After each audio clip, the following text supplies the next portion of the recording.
Aleluia. Glória a Deus. Foi tremendo já de manhã. Abra o seu coração para receber aquilo que Deus tem. Estenda a sua mão para cá e vamos orar juntos. Pai, obrigado.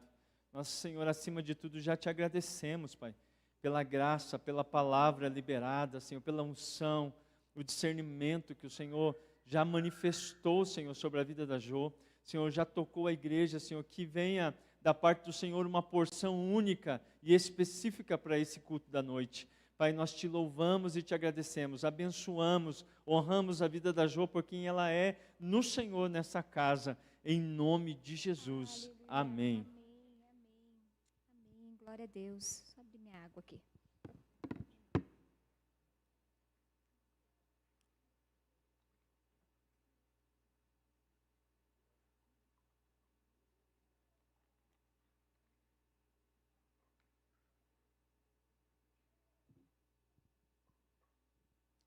Boa noite, queridos. Tudo bom? Como vocês estão? Amém?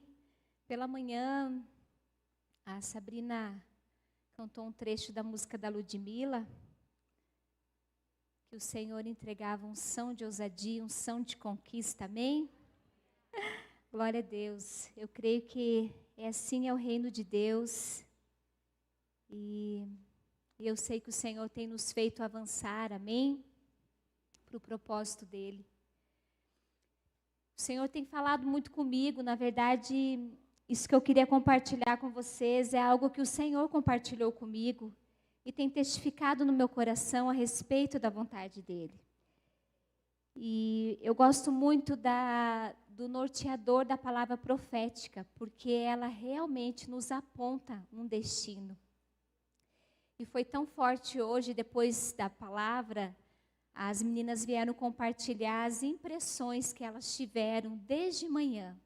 Queridos, e eu quero dizer para vocês que eu amo a obscuridade. Eu amo trabalhar nos bastidores. Eu amo aquela coisa que não precisa aparecer, só precisa aparecer aquilo que foi feito, aquilo que foi produzido, aquilo que foi gerado. E é tão forte, né, essa conexão de Deus que eu tenho essa testificação que é para isso que eu fui chamada, que a visão profética, a manifestação profética que as meninas tiveram hoje pela manhã, é que elas viam o tempo todo um banquete, uma festa. E eu gosto muito de festa, mas as festas que eu gosto é aquela que é regada de muita comida e um ambiente muito gostoso para a gente conversar, para a gente compartilhar, para a gente passar receitas na festa, comendo e passando receita, ouvindo música e lembrando outra música, ou compartilhando os testemunhos da verdade que Deus tem feito em nós e através de nós. Porque eu creio que é assim, para mim, é assim o céu. Nós veremos, né, a cada passo que nós daremos na eternidade, no céu, nós vamos contemplar aquilo que Deus está fazendo, aquilo que Ele fez, a verdade de Deus para nós. Isso é muito lindo pensar, queridos, na verdade que Deus tem para nós.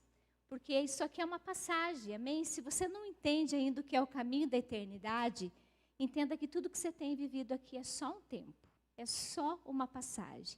E nós estamos construindo essa eternidade que viveremos com o Senhor. E as outras testificações que o Senhor vai nos dando são através de canções. Existe uma canção profunda que eu não consigo, eu acho que é da Fernanda Brum, acredito que seja, que ela fala sobre que não é tarde para sonhar, que o céu ainda é azul e que há esperança. E que é só olhar no olhar de uma criança e no sorriso de uma mãe que deu à luz. Essa canção é tremenda. Porque ela fala de esperança. O reino de Deus também é um reino de esperança. E a canção continua dizendo que ouvirei o testemunho de jovens homens que venceram, de cegos que tiveram a visão retomada. Ouvirei canções que marcam toda uma geração. Porque as canções, queridos, são orações profundas dos adoradores, daqueles que receberam este dom, esta habilidade, para incendiar e poder nutrir a nossa jornada também. Então, a gente olhando assim, a gente percebe que o nosso Pai não perde controle. A gente, às vezes, é meio desequilibrado, mas o nosso Pai não. O nosso Pai é um Pai cujo reino é de justiça, é de paz e é de alegria. E alegria no Espírito. Então, nós não vamos sentir alegria, nós vamos viver todos os dias a alegria do Senhor. Isso realmente tem sido uma busca intensa do meu coração. E diante desse compartilhar com o Espírito Santo, Deus me fez avaliar uma família, o estado de uma família da Bíblia. Uma família que a gente pode dizer que era um ambiente normal. Existia um pai, existia uma mãe. Ela só não era normal porque existia 2 esposas, que eu não vejo como que eles conseguiam achar normal isso, gente.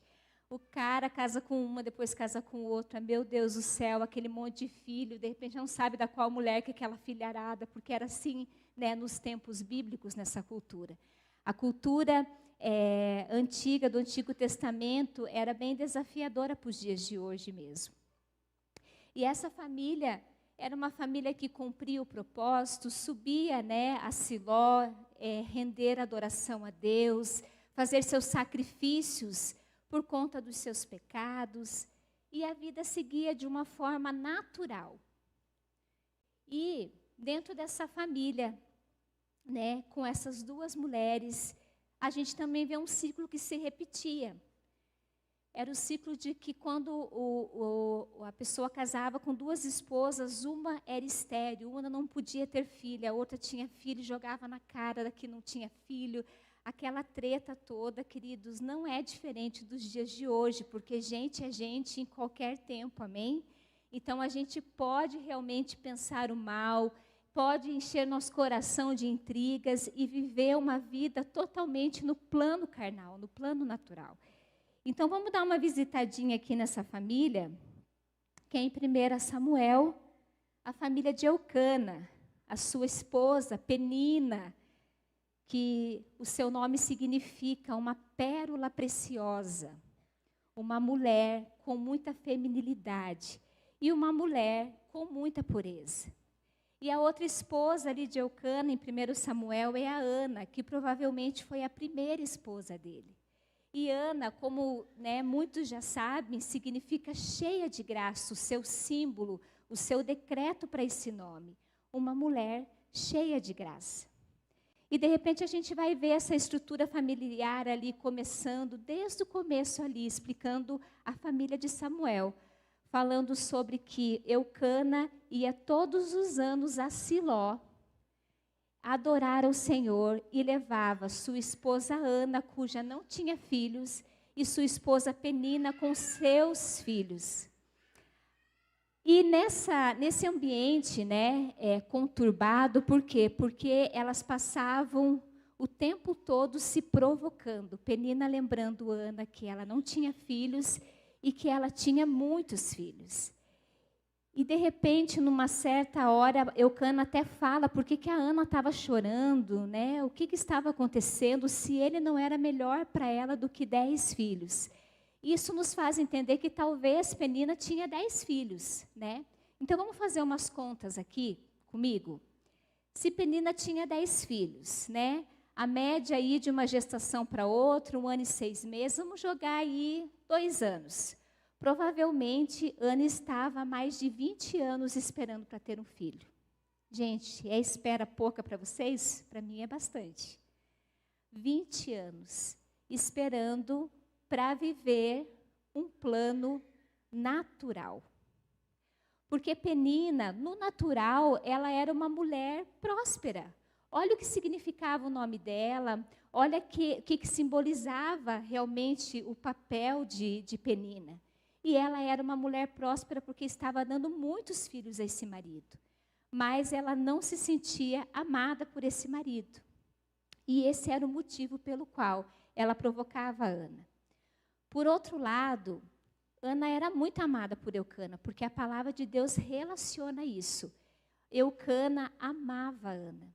E quando eles iam fazer todo o ritual de sacrifício, Eucana dava a porção para Penina e para os seus filhos e filhas, e para Ana, que não tinha filhos, ele dava a porção dobrada. E aí esse contexto vai vindo ali, até que chega o ponto que Ana se rende ao Senhor e vai em oração, levantando um clamor genuíno para que ela pudesse ser mãe, para que ela pudesse gerar filhos. Eu li rapidamente aqui, para a gente poder contextualizar, assim, de uma forma mais efetiva a história. Mas o fato é que quando eu comecei a avaliar essa família e tentar perceber todo o contexto natural que pode realmente acontecer, me veio a gente vivendo esses papéis. Papel de Penina, papel de Eucana, papel de Ana. O fato é que o reino de Deus, nós podemos viver num plano simplesmente natural e sermos prósperos nele. Penina não era próspera? Ela era. Mas ela simplesmente viveu só aquele plano natural. Ela foi mãe, teve filhos e não se ouve mais falar sobre Ana e nem sobre seus filhos. Acabou a história. Eucana era um homem, queridos, que eu vejo um exemplo de homem. Ele todos os anos levava a sua família. Ele todos os anos oferecia o melhor sacrifício, né, a Deus e levava, conduzia a sua casa à adoração. Mas ele ainda achava que o que ele podia dar para sua esposa Ana era mais poderoso e mais soberano que aquilo que somente Deus podia dar. E eu vejo a nossa jornada cristã quando a gente depende do outro para proporcionar o meu propósito pessoal individual. A palavra de Deus diz, né, que naquele dia cada um dará conta por seu pecado. Não haverá o outro que não me deu uma direção certa, não haverá um companheiro, um irmão, um amigo que não me deixou servir a Deus direito. Haverá eu e o Senhor conversando sobre as minhas obras, sobre aquilo que eu fiz. E eu vejo essa estrutura de Eucana muitas vezes sendo sufocada no nosso meio. Por quê? Eu até comentei de manhã, eu sou muito procurada, queridos, muito mesmo, para as pessoas que querem que eu responda para elas. O que foi o sonho que sonhou? Qual que é o meu propósito? O que Deus está falando comigo? Ora aí, porque talvez Ele fale com você.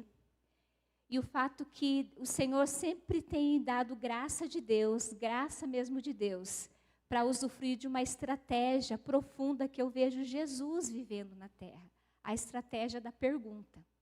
Mas o que você pensou? Né? Tem gente que já manda e já fala, antes de você me perguntar, eu vou te perguntar o que me veio no coração, o que eu pensei, né? E qual versículo Deus falou. E a pessoa já responde para ela mesma, porque na verdade ela precisa, às vezes, só compartilhar. E eu me vi muito nesse lugar de não me permitir vivenciar um lugar de Eucana na vida das pessoas, achando que o meu amor fraternal poderia suprir uma direção ou uma cura ou uma libertação sobre a vida das pessoas. E aí a gente tem a Ana, né? Uma mulher que foi amada no plano natural, uma mulher que era uma mulher cheia de graça. Mas quando a gente vai ler esse contexto bíblico, a gente vê uma mulher amargurada, uma mulher que fica prevendo toda a provocação e o sentimento de ser menor porque não estava tendo filhos. E a gente vai entendendo essa dinâmica do reino de Deus e aí vai vendo com mais clareza por que é tão necessário uma transformação da nossa mentalidade para viver o propósito que Deus tem para cada um de nós.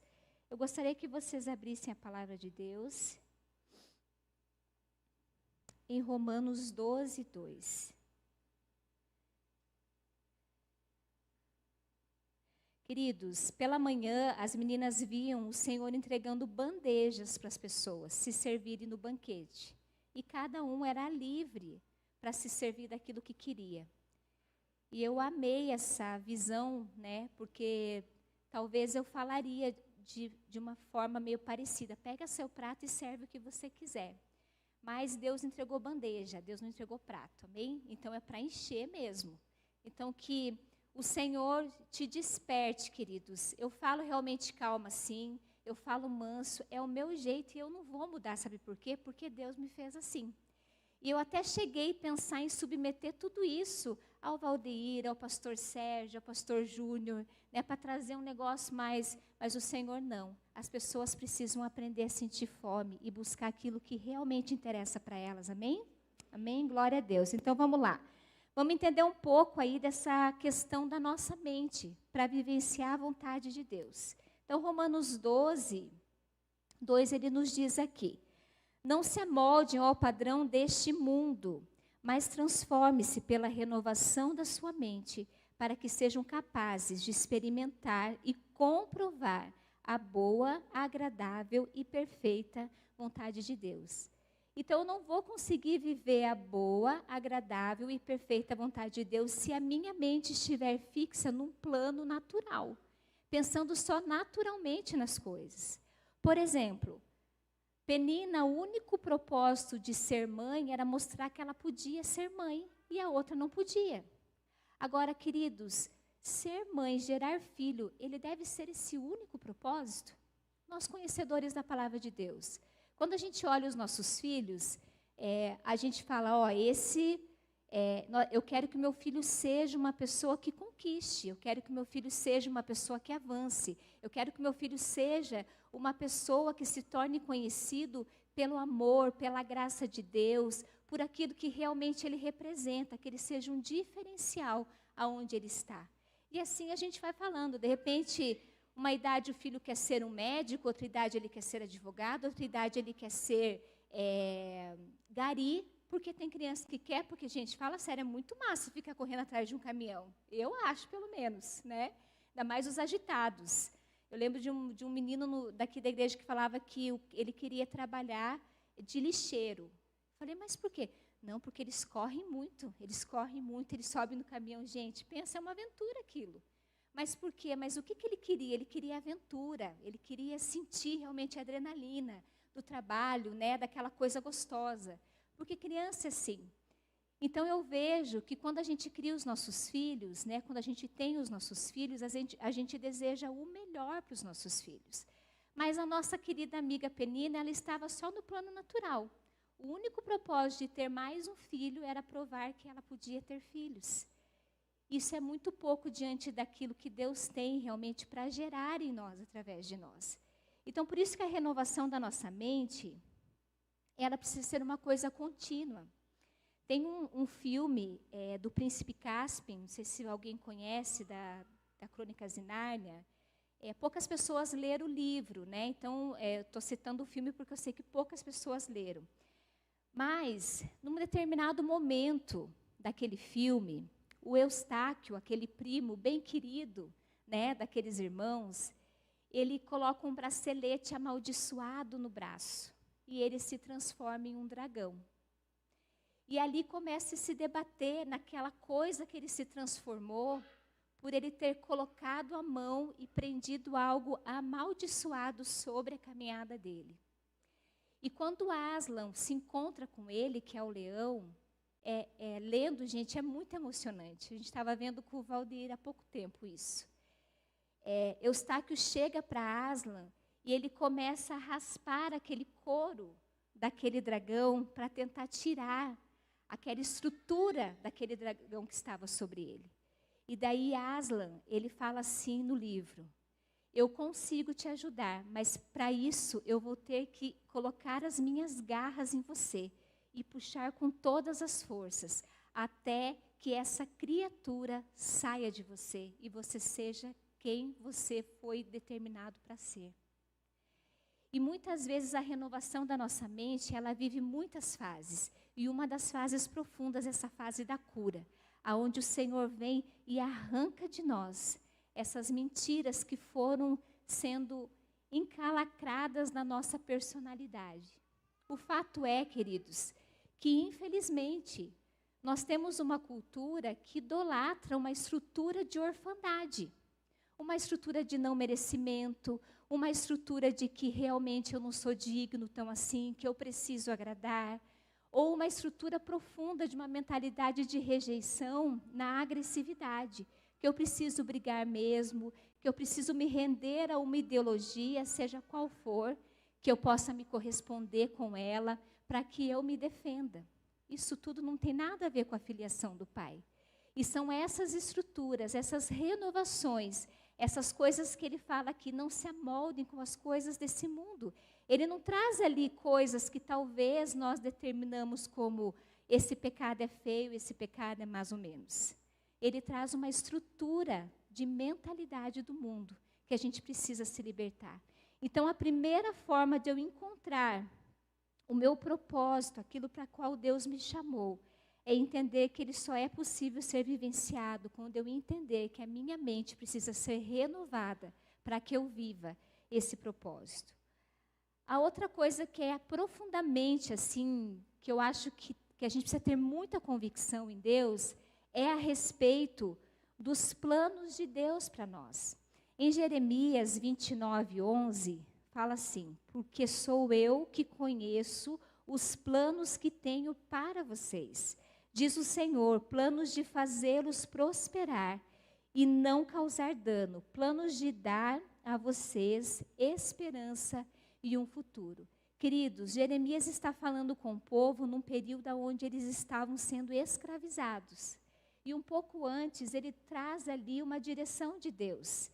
Que o lugar que vocês estejam seja abençoados, porque vocês estão ali.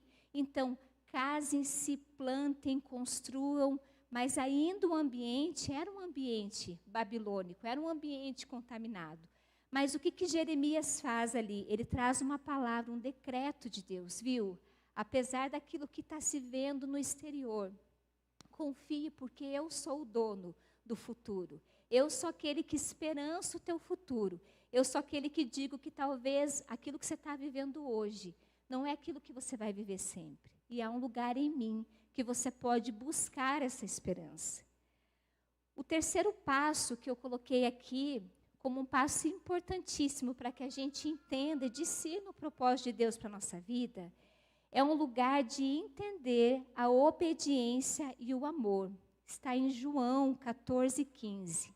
Se vocês me amam, obedecerão os meus mandamentos. O fato que Deus aqui não exige de nós um amor incondicional a princípio. Ele fala para nós, viu? Busquem me amar, porque é a melhor coisa que vocês podem amar. Vocês lembram dos mandamentos, né? Os mandamentos de Deus, aquele que é fundamental, que é amar a Deus acima de todas as coisas. E o segundo, amar ao próximo como a ti mesmo. Porque a lei que precisa nos conduzir é a lei do amor, porque é o amor que transforma. Mas Deus está falando aqui para nós o quê? Se vocês me amam, Deus está falando, vocês me amam, vocês realmente querem entender quem eu sou, querem entender o meu amor, então eu vou ensinar nesse amor um caminho de obediência. Queridos, e não é um caminho religioso de obediência, do pode ou não pode, esse dá, esse não dá. Mas é um caminho de entender que o amor às vezes é disciplina, que o amor de Deus às vezes virá como forma de confronto, que o amor de Deus virá como consolo, que o amor de Deus virá como transformação. Quando a gente vê essa cena do Eustáquio com o asno colocando todas as suas garras naquela capa, né, naquela estrutura, né, que ele estava ali, é com muito amor que isso é arrancado de nós. Uma mentira sobre a nossa identidade, ela só é possível ser arrancada numa visão profunda do amor de Deus. E aí, falando no amor, essa lei do amor que nos conduz, que pode realmente fazer entender, né, em 1 Coríntios que fala sobre a fé, a esperança e o amor. E o amor, ele é o mais importante. Queridos, talvez aos nossos olhos a gente possa olhar e falar, não, é mais importante a fé, porque se eu não tiver fé, eu não vou conseguir vencer. Ou talvez a gente pode viver tantas situações de esperança adiada na nossa jornada que a gente pode julgar que a esperança ainda é mais importante que o amor. Mas o fato é que a palavra de Deus nos dá uma direção a respeito destas coisas. Ela fala que o amor é o mais importante. Então, toda a nossa transformação, todo o nosso movimento de encontrar a graça de Deus, ela precisa ser conduzida por uma linguagem de amor. Então, voltando lá à nossa amiga Ana, a gente vai entendendo que realmente Ana, vamos lá em 1 Samuel agora, entender aqui o que aconteceu com essa garotinha aqui, queridos, que gerou um super propósito, amém? Que era a vida de Samuel. E que não ficou nisso aí. Então, nós vemos ali, né, todo esse contexto que eu relatei aqui para você. E uma descrição a partir do 6. A partir do 5. Né? Quando Eucana dá a porção dobrada para Ana. Mas a Ana dava uma porção dupla. Porque a amava, apesar de o Senhor tê-la deixado estéril. E porque o Senhor a tinha deixado estéril, sua rival provocava continuamente a fim de irritá-la. Isso acontecia ano após ano. Sempre que Ana subia à casa do Senhor, sua rival provocava, e ela chorava e não comia. Eucana, seu marido, perguntava a Ana, por que você está chorando? Por que não come? Por que está triste? Será que eu não sou melhor para você que 10 filhos? Certa vez, olha só, terminou de comer e beber em Siló, estando o sacerdote Eli sentado numa cadeira junto à entrada do santuário do Senhor. Ana se levantou e, com a alma amargurada, chorou muito e orou ao Senhor. Queridos, então, a Bíblia está falando qual o contexto aqui para nós? Que aquela situação de irritabilidade, de tristeza, de choro, de pranto, ele ainda estava num plano natural. Amém?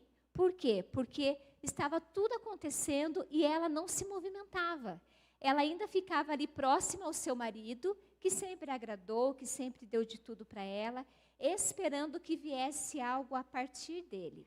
Mas Deus tinha um propósito para Ana viver, um propósito exclusivo dela, que somente ela poderia desativar esse lindo propósito. Aí, a Ana se levantou e foi para perto ali, aonde o sacerdote estava, e ela começou a chorar muito e orou ao Senhor. E fez um voto dizendo: O Senhor, ó Senhor dos exércitos, se tu deres atenção à humilhação de tua serva, tu lembrares de mim e não te esqueceres da tua serva, mas lhe deres um filho, então eu dedicarei ao Senhor por todos os dias de sua vida, e o seu cabelo e a sua barba nunca serão cortados. Enquanto ela continuava a orar diante do Senhor, Eli observava sua boca.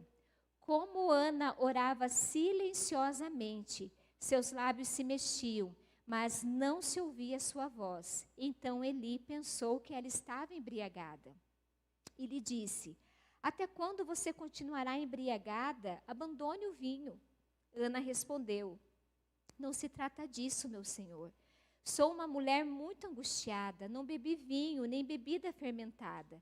Eu estava derramando minha alma diante do Senhor. Não julgues tua serva uma mulher vadia. Estou orando aqui até agora, por causa da minha grande angústia e tristeza.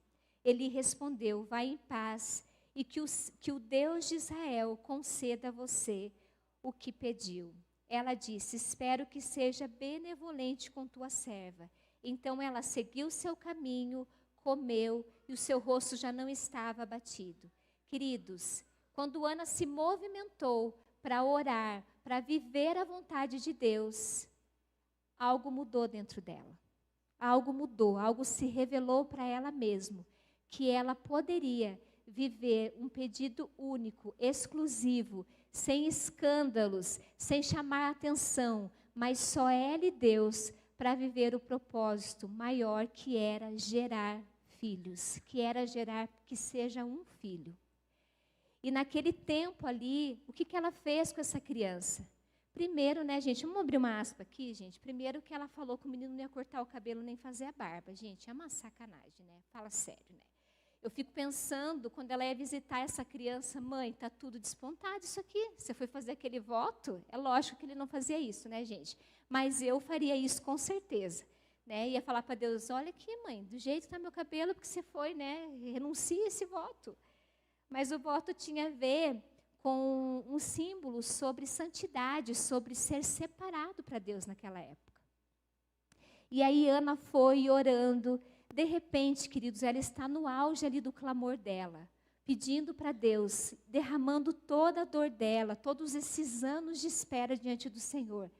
Ela é confundida com uma mulher embriagada. Queridos, vamos falar a verdade? Eli provocou Ana naquele momento, porque ele trouxe um peso de uma direção. Por que você não para de tomar vinho? Você está embriagada. E Eli, naquele momento, ele também foi usado para trazer um apontamento contra uma verdade que ela estava ali buscando em Deus. Que era o que? Ser curada, poder realmente receber a graça de Deus, né? A vontade de Deus sobre a vida dela, que era ser mãe. E aí, automaticamente, queridos, quando Eli percebeu que não se tratava disso, uma figura de autoridade, quando percebe, né? Que não se trata daquilo que parece, daquilo que você está vivendo, não percebe literalmente que a aparência daquilo que você está vivenciando não é uma verdade realmente que Deus deseja extrair da sua vida, Ele traz uma palavra de bênção sobre você. E foi assim que Ele fez.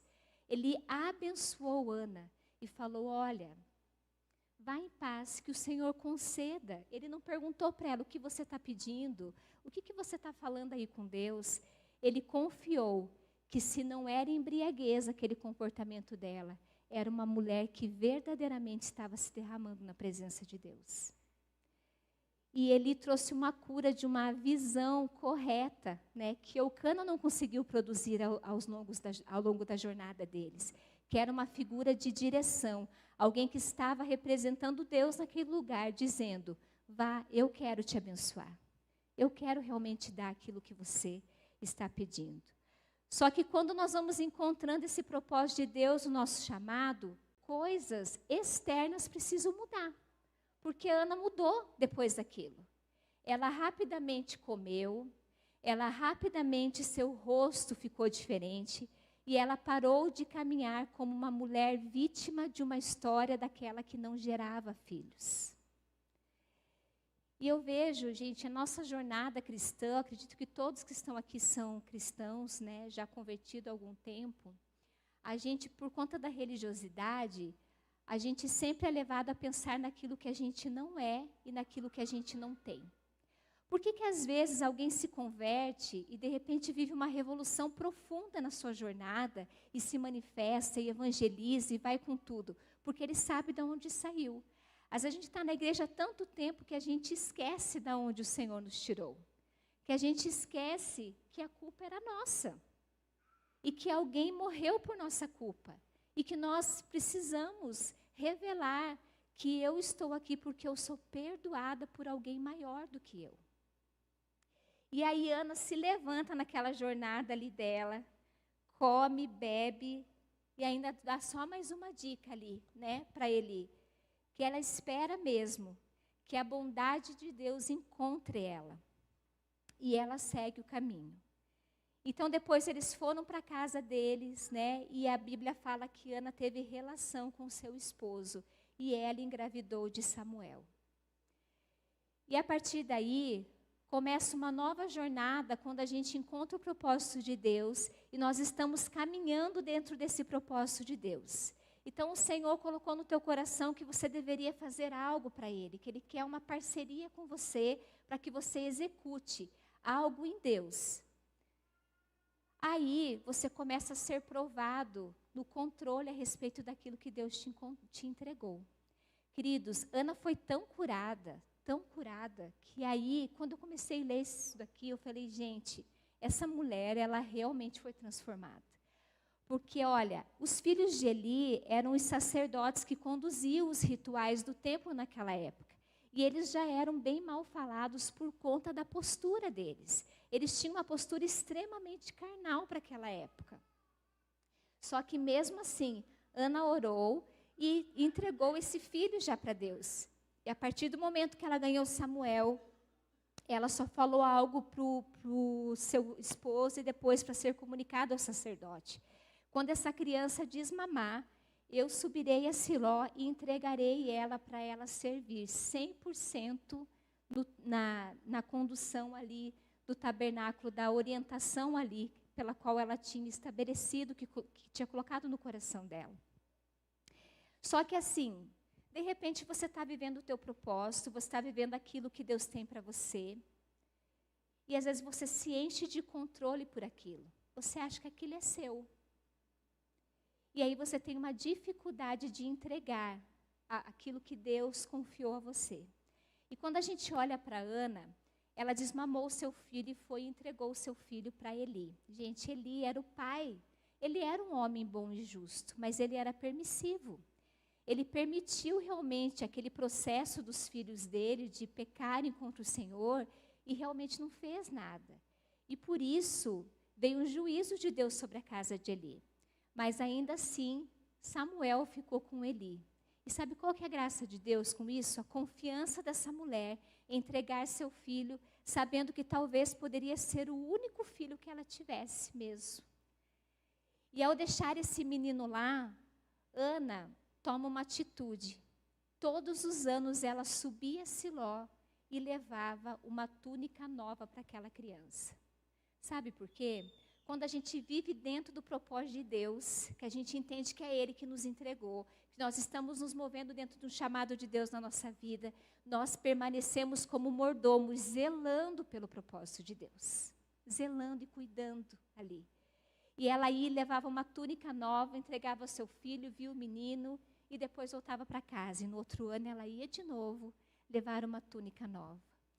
Isso me faz pensar em duas coisas. Primeiro, tudo é do Senhor, tudo vem dEle e é das mãos dEle que nós entregamos a Ele.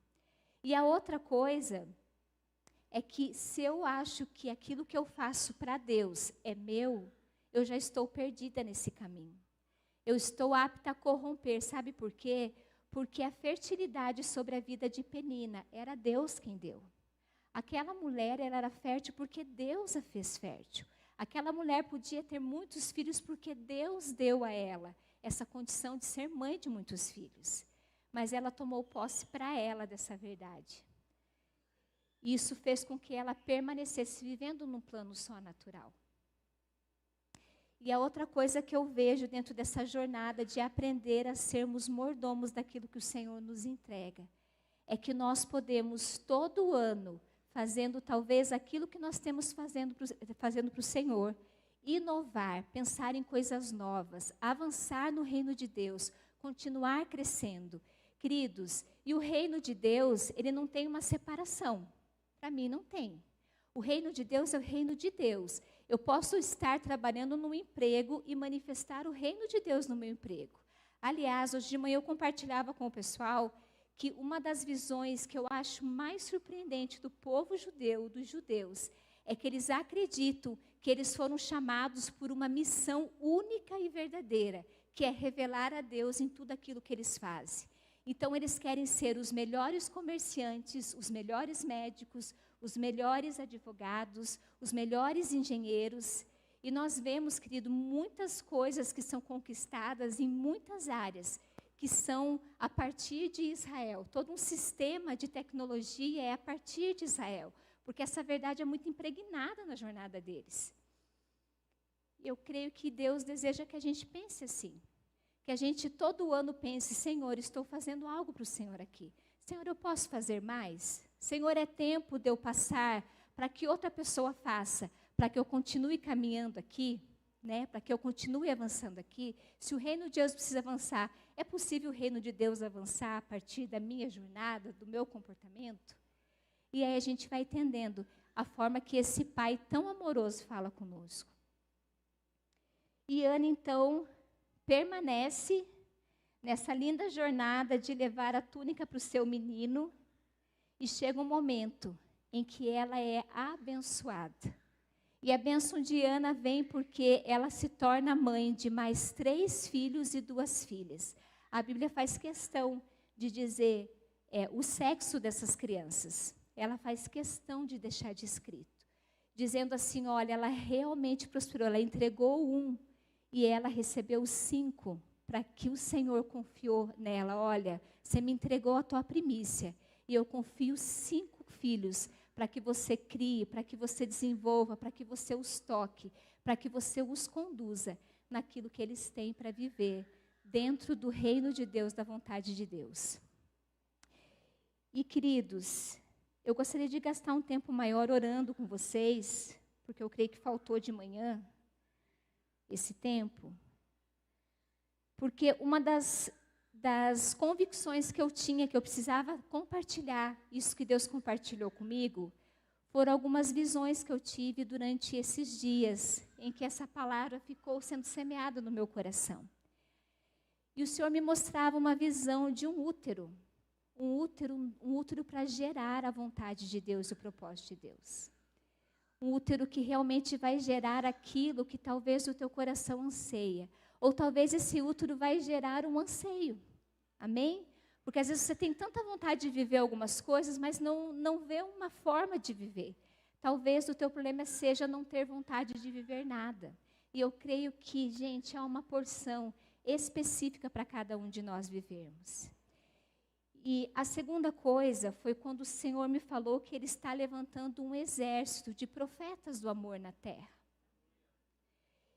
E realmente eu gostaria de convocá-los para fazer parte desse lugar de amor. Queridos, o amor não é simplesmente uma mansidão, ou esse amor de paternalismo. O Júnior comentou com a gente sobre isso na palavra passada, esse paternalismo que não nos faz crescer. Mas o amor é aquele que nos faz crescer, nos faz avançar, nos faz realmente ter um desejo genuíno de ter um vigor para sair de uma condição que nós estamos vivendo. Porque eu creio, queridos, que o Senhor é aquele que levanta seus filhos, que capacita, que realmente dá aquilo que a gente precisa, que nos cura no tempo devido e que a partir daí prossegue esse movimento de cura, esse movimento de restauração. Eu creio que isso é para todos nós, amém? Então eu gostaria que você se colocasse em pé agora, diante do Senhor, não diante de mim. E realmente cresce que o Senhor está te chamando como um soldado daquilo que o Senhor deseja realizar através da sua vida. Queridos, a gente sempre tem algo para dar, sempre temos algo para dar. A gente tem vivido tempos de muita alegria na ação social, realmente, queridos. E não é porque a gente não está tendo ou não está ouvindo o problema. Nós ouvimos muitos mesmo, muitos relatos. Mas à medida que a gente vai ouvindo uma coisa que parece um lugar de tão profunda destruição, a nossa mente vai sendo semeada a verdade de Deus. Senhor, não é assim que o Senhor escolheu para que essa família viva. Senhor, hoje ela está ligando pedindo socorro, daqui a um tempo ela estará ligando contando testemunho. Que ela está bem, que realmente as coisas mudaram, que ela conseguiu avançar nisso ou naquilo. E nós queremos viver testemunhos também profundos, né? Ontem teve o Café com Deus, e são tantas pessoas, né, que vivem em situação de rua. Mas assim, por enquanto a gente vai com amor, com aquele amor realmente misericordioso, com um desejo genuíno. Porque eu sei que vai chegar o momento que o Senhor vai incendiar o nosso coração com testemunhos. Eu era uma pessoa que vivia em situação de rua e hoje não vivo mais. Ah, queridos, são tantos milagres, tanta coisa o Senhor faz. É só às vezes você olhar para você. Comece a parar para pensar. Aonde você estaria se não fosse o Senhor na sua vida? Qual seria a sua jornada? Quais emoções estariam borbulhando dentro de você?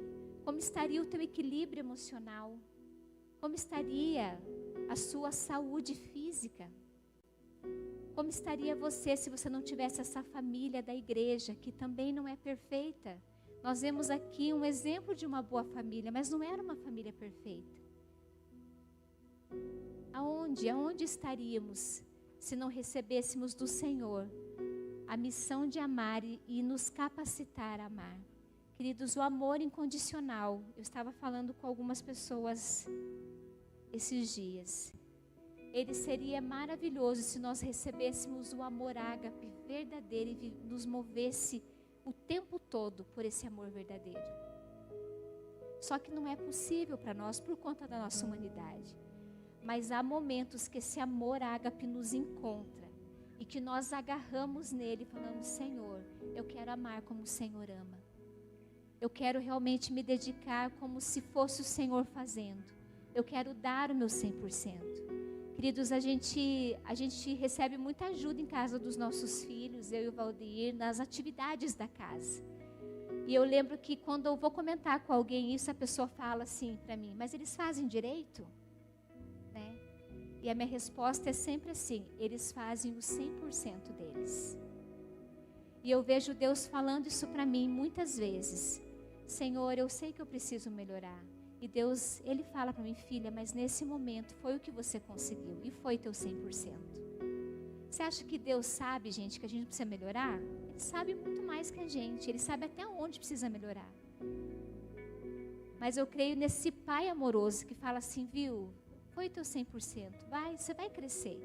Mas realmente aceite isso que você fez agora de todo o coração, que foi de todo o coração. Para que você não coloque padrões religiosos para tentar corromper uma verdade de Deus na nossa jornada. Então eu quero realmente gastar esse tempo orando por pessoas que realmente têm entendido. Queridos, o banquete está aqui e a bandeja está na sua mão, amém? Vocês creem assim? Amém? Então assim, você é livre para vir, você é livre. E nós só vamos orar direcionados se o Senhor nos tocar e tiver uma palavra específica para te entregar. Porque esse é o momento de um filho aprender a comer na casa do Pai. Você sabia que todos nós precisamos entender essa conexão profunda da adoção? Temos aprendido isso nesses dias. Todos nós somos filhos, mas às vezes a gente não se sente filho porque a gente não foi adotado.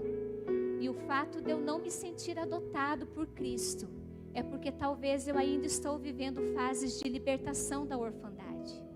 Porque um órfão, quando é adotado, ele vive a paixão da adoção, naquele momento.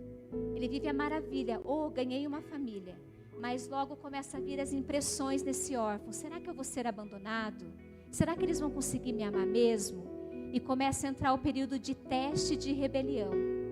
Talvez você parou nesse lugar de teste e rebelião. Você ainda está testando Deus para ver se realmente você é amado por Deus. Queridos, você é amado por Deus. A gente já é. Então, a casa do Pai está aqui.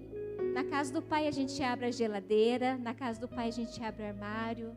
Na casa do Pai a gente chega fazendo café. Eu até na casa dos outros eu chego fazendo café. Mas assim, eu me sinto parte, né, dessa casa. Eu sinto que realmente eu sou amada nesse lugar. Então, a bandeja está com vocês. Então, se você entende que você quer receber esse chamado seu de profeta de amor, mas antes disso, você deseja receber um útero profético para gerar as verdades de Deus, essa caminhada do propósito, vivenciar de forma profunda aquilo que Deus tem para você, vem aqui na frente. Vem aqui na frente com sua bandeja. A sua bandeja profética, e creia que o Senhor tem algo profundo para mudar. Naquele dia, Ana se prostrou, orou, e a jornada dela foi mudada. Ela decidiu, a partir daquele dia, que ela não seria mais uma mulher amargurada, mas que ela tomaria posse dessa identidade de ser alguém cheia da graça de Deus. Amém? Enquanto a Sabrina adora, entregue ao Senhor. Apresente a bandeja. Apresente a tua porção.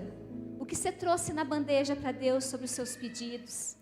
São dores, são frustrações, são vontades. Você quer que a vontade que você sente seja testada em Deus? Apresente para Deus. E saia daqui com a porção pelo qual teu coração ansiou em viver. Em nome de Jesus.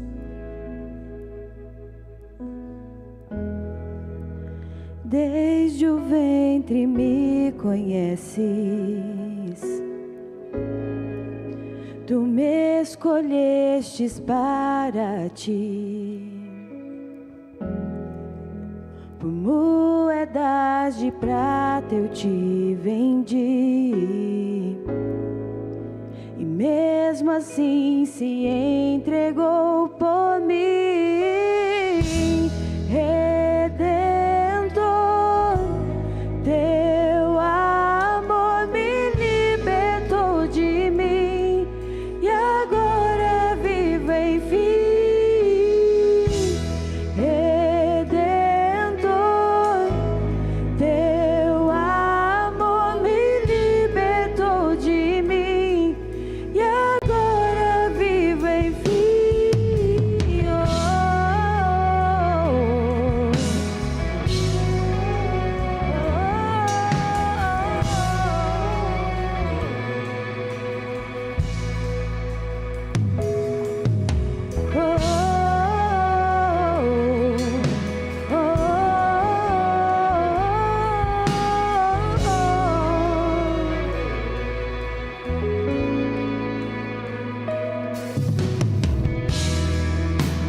Desde o ventre me conheces, tu me escolhestes para ti. Por moedas de prata eu te vendi, e mesmo assim se entregou por mim.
Mas ao terceiro dia ele ressuscitou.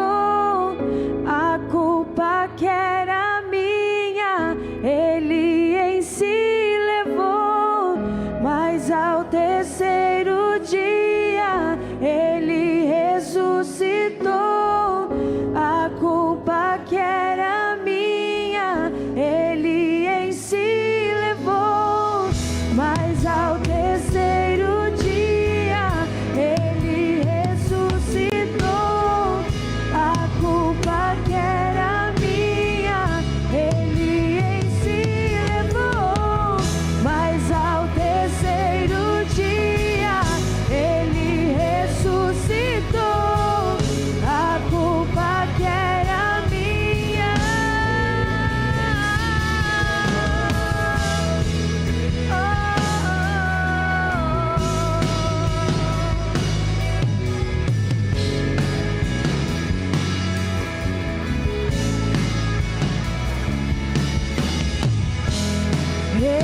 Redentor,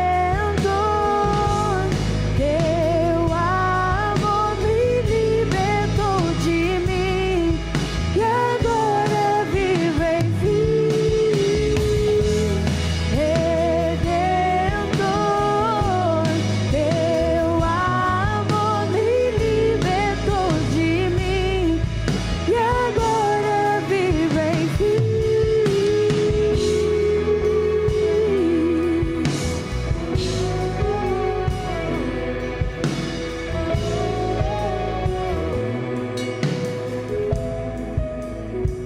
Santo, Santo. Pode acender a luz para mim, fazendo favor?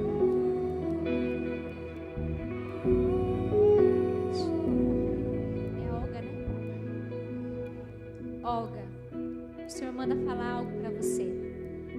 Ele recebeu todo o sacrifício no amor fraternal que você se dedicou. E Ele viu o teu coração. Mas para a próxima jornada, há pontos do amor incondicional, aquele que cura você. E você não se sentirá mais uma escrava fazendo as coisas para Ele. E aquele que faz esse amor fluir através de você. O Senhor te entrega algo profundo essa noite, ó. É teu, é teu. Por mais que às vezes ficou confuso dentro da tua alma, mas a essência desse amor, dessa paixão vem dele para a sua vida. Por aqueles que ninguém quer tocar, Olga, o Senhor diz isso para você. Aqueles que ninguém quer tocar, você escolheu tocar. Isso só pode vir de um Deus que decidiu compartilhar esse mesmo amor com você. Receba a tua porção em nome de Jesus. O Senhor manda falar com vocês dois. E Ele falou para mim, fala para os meus amigos. Vocês têm noção que é isso? Ensina eu aí, que eu também quero ser conhecida assim. Fala para os meus amigos que tudo vai passar, viu? É tempo agora, o Senhor está chamando vocês para um tempo de uma cura para esse avanço. Eu vejo vocês avançando muito rápido, muito rápido. Então eu quero dar um conselho para vocês. Sejam rápidos em corresponder a essa cura e esse fortalecimento. O Senhor fala que vocês são como os levitas, que não tinham herança nenhuma diante dos homens, mas que se tornaram as pessoas com mais posses diante daquela realidade. O Senhor encontrou em vocês um coração para administrar riquezas. Então creia que Ele vai prover a partir de agora. Ele trará. Mas se envolvam nesse lugar de amar e ansiar por essa paternidade genuína que vem do coração dele. Amém? Receba esse nome de Jesus, em nome de Jesus. Quero orar pelo Dime e pela Thaís. Amém? Pode vir aqui. Já faz muitos dias que Deus tem me levado a orar por vocês. E eu até achei que é pelo manto lá do marceneiro. Gente, quem não votou, vota aí no irmão, né? Abençoado. Mas o Senhor falou para mim de um lugar de resiliência que o Senhor levou vocês. Um lugar profundo de resiliência. E que a vontade de vocês também é a vontade dele. Ele não deixou de sentir a mesma vontade. Mas para essa etapa, ele precisa esse fundamento da resiliência, do amor, onde não depende de nenhum Eucana, para estabelecer a vontade deles através da sua vida. Sabe por quê? Porque assim Ele fez. O Senhor chamou vocês para colunas. E o coluna não precisa depender realmente de Eucanas, mas Ele valoriza esse lugar de conselho. Ele valoriza esse lugar de paternidade. Eu sinto essa transição de Deus na vida de vocês. De um lugar realmente daquele que é fiel, daquele que é leal, mas aquele que ainda precisava chegar nesse lugar de filho. Então o Senhor está determinando hoje uma nova etapa para a vida de vocês, em nome de Jesus. Amém? E a bênção de Deus correrá atrás de vocês. Vocês foram muito testados na murmuração esses últimos tempos, muito testados. Mas o Senhor em tudo guardou o coração de vocês, em nome de Jesus. Amém? Eu quero orar por essa moça aqui. Eu quero que a pastora Lu ore por ela. Quando eu falava do Eustáquio, que Aslan, que se representa Jesus neste filme, ele arrancava do Eustáquio as mentiras sobre a identidade. O Senhor me mostrava a você, alguém que estava presa nos rótulos. Presa porque você serviu ao Senhor de todo o coração, mas ainda era num plano natural. E chega um momento que o plano sobrenatural tem que vir, para que a gente realmente entenda para quem que a gente faz. E o Senhor te diz, filha, deixa para trás. Você fez para Ele, você ainda faz para Ele. Isso vai realmente resplandecer através da tua vida. O Senhor tem um chamado para você, e Ele não esqueceu disso.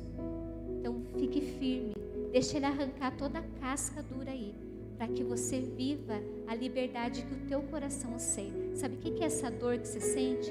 É a dor de alguém que quer viver livre. O Senhor te faz livre hoje em nome de Jesus. Amém? Amém. Glória a Deus. Amém. Amém. Eu quero orar por você também. Você de camiseta, com essa camiseta dos Estados Unidos aí. Pode vir aqui um pouquinho. Você tem quantos anos? Olha, profético esses 17, hein? eu vejo o Senhor realmente te falando sobre missões. E é muito forte isso. É um nível de amor incondicional que o Senhor vai te levar, querido. E assim, o Senhor manda te dar um conselho. Essa é uma verdade de Deus para a sua vida. E sobre essa nação que está no seu coração, comece a estudar sobre essa nação. Porque Deus quer te fazer um conhecedor, ao ponto de quando vir a confrontação, você fala, não, eu conheço esse contexto, eu sei que é assim, assim e assim.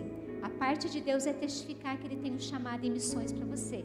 E a tua parte agora é se preparar, é vencer realmente o dia a dia daquilo que o Senhor tem para você. E que a gente possa ter a graça de ver os teus testemunhos dessa linda missão de Deus na tua vida, amém? Quem está aqui dos jovens, o Júlio, ora por ele aqui, selando esse tempo em nome de Jesus, amém? Amém, glória a Deus. Tiago, o Senhor manda falar algo para você, muito profundo. É um dia hoje especial para você, Tiago. O Senhor está te dando hoje uma festa. O banquete é por você. Porque Ele realmente, Ele manda falar para você, filho. Você é filho. E você tem lugar à mesa. E não fique colocando os padrões como elevados, sendo que Deus já determinou que você é filho. E há um lugar realmente profundo de entender essa paternidade do Senhor. O Senhor me mostrava você hoje, desde a hora que eu cheguei aqui, alguém que vai transicionar sobre uma mente que ainda ficava tropeçando numa mentalidade de orfandade, para viver uma mentalidade de filho. Você é herdeiro e co-herdeiro em Cristo Jesus. E tem muitos sonhos doidos que você sonha, mas que é para você viver. Deus manda te dizer, Tiago, é para você viver.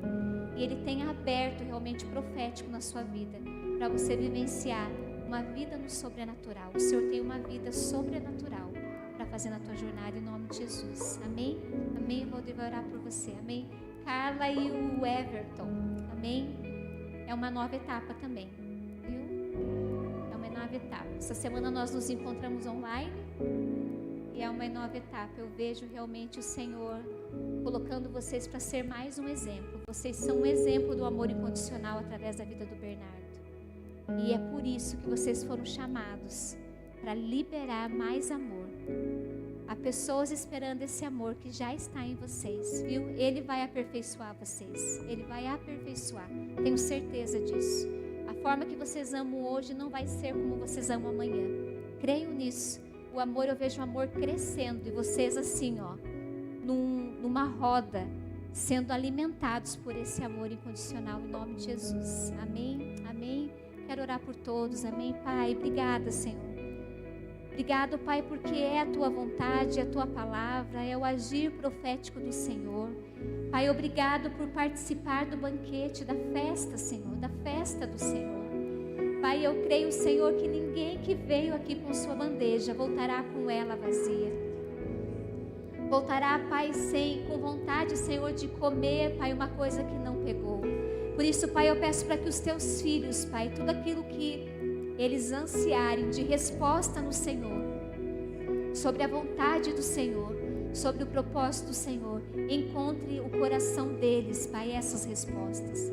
Pai, eu sei que é uma construção, Pai, é uma construção linda no Teu amor, é uma construção cheia da Tua graça, é uma construção, Senhor, que nos liberta de toda a visão errada, Senhor, do Teu amor e da Tua paternidade, nos lança numa visão certa. Pai, então eu selo, Pai, de forma profética as palavras, Pai, as visões, os entendimentos, Pai, aquilo que o Senhor tem para cada um dos meus irmãos, Pai, e que eles sejam fortalecidos na Tua vontade, Pai, em nome de Jesus, Senhor, em nome de Jesus, Pai, aleluia. Ele ressuscitou.